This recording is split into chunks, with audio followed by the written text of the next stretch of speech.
Приятели, добре дошли на борда на Цирк Иванов.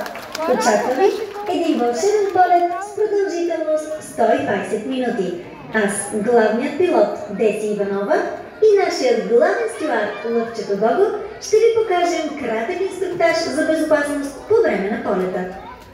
И така, на борда е абсолютно забранено фотозаснемането със светкавица, видеозаснемането със светкавица и тютюнопушенето със светкавица. Ако вече сте се настанили на вашите места, може да погледнете под вашите седалки. Точно така, под седалките, за да се убедите, че там няма нищо.